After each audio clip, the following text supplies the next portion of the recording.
Haha, checkmate. Hey everybody, Matricity here. Welcome back to my channel. This is another one of my weekly games at the Denver Chess Club. Win or lose, I'm here to teach you some stuff. This week I lost. Kind of sucks. I did the wrong move again. You gotta do the right move, every single move, to win the game with the Stranglehold. Now about this game, in one of my other previous videos, I met a guy named Elliot and sat down and talked with him with opening theory, and I explained some of my Stranglehold theory to him, so he actually had previous knowledge against what I was going to play in the tournament. Learn from losses. Okay, here we go. I'm white. Start with e3. He does d5. I do d3.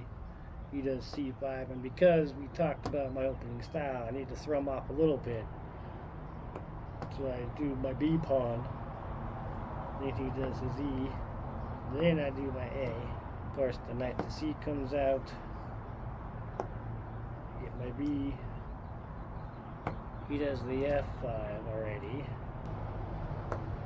get my H, and then the knight to F6. I think I don't like the 4 pawns. Adding knight to D2 does help.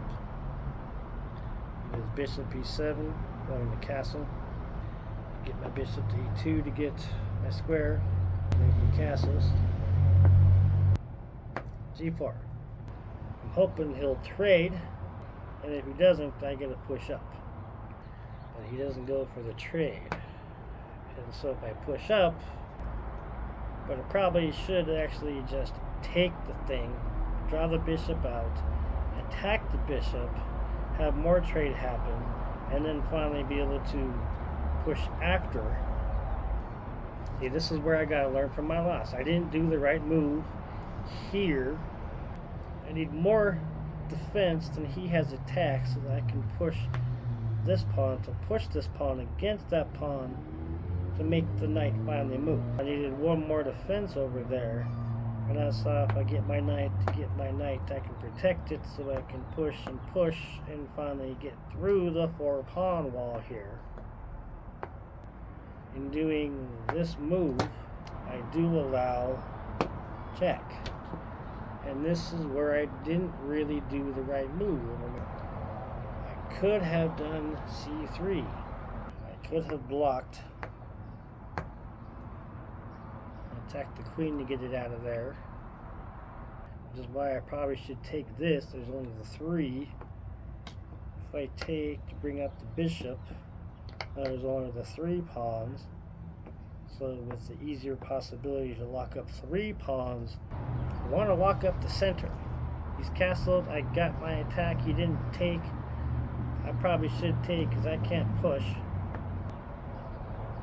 so it's either I try and lock up the center, but then he's got the 1 and 2 against my 1 and 2. But then if the queen comes to pin or attack beforehand, you gotta do the right move. I got 31 moves. Which one's the right one?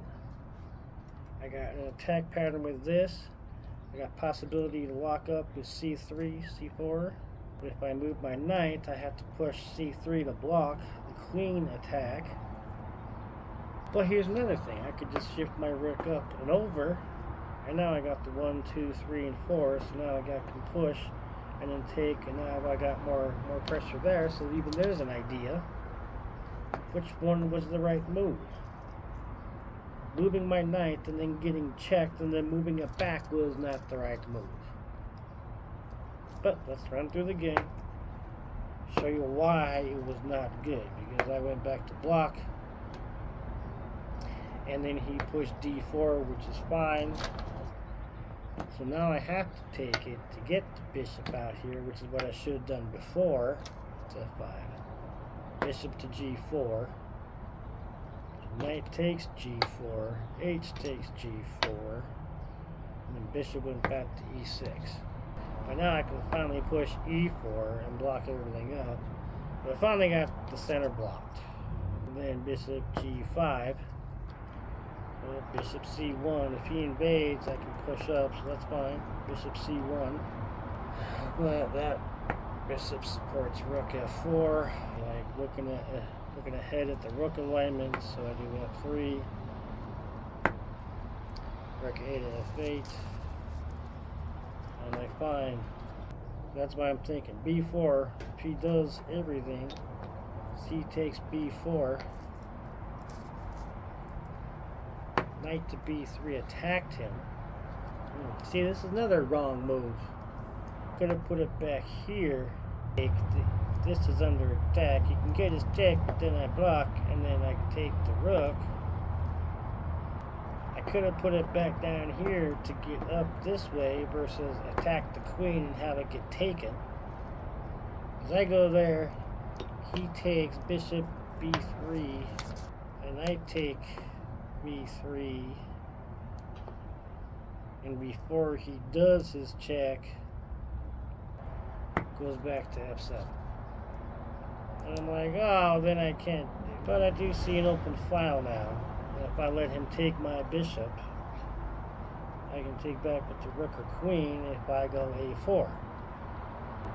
Let him come take me at c1. When I go here, I'm not aiming over there toward his king, and aim down toward there, possibly getting a pin on the rook. And rook to c8 happened instead of the rook to c7. I can't cause my check because this one didn't move. So I see if I move my rook, I can move it over when he moves this. So rook to a2, knight to e7 to protect, like I saw. And then rook to c2, come take me, I advance. You can't just get the other rook there. I can get to the back rank. I can now invade a bit easier. But rook to c3, not take me. Oh, I am sort of forced to take. Rook takes c3, and then the b takes it. So now you can still just cause check with this thingy queen over there. So rook to h2 to swing over there. But it became this way, a rook to f2, and then knight to f4, and queen to c2. But if he just does the check, if I take, there's check, and then he would get another queen. He could queen it if I went for the take, and then there'd be the simple mate afterwards. So when he caused the check, I was like, oh, I didn't want him to do that, so I just let him go and take. King takes f2, and then rook to d7 to push that pawn. See, I didn't do the right move. I'm not even near his king to cause checkmate. The stranglehold sets up a defense, blocks the center by mid-game, and uses whatever side the king went to go attack and cause a mate. There is no end game like this where the queens are off the board and I just shuffle around whatever pawns are left and whatever pieces are left. A winning stranglehold never gets to that type of position. I didn't do the right move in this game. Learn from losses, guys. Thanks for watching, guys. Give me a thumbs up if you like chess. See you all in my next video as I run through my next weekly game.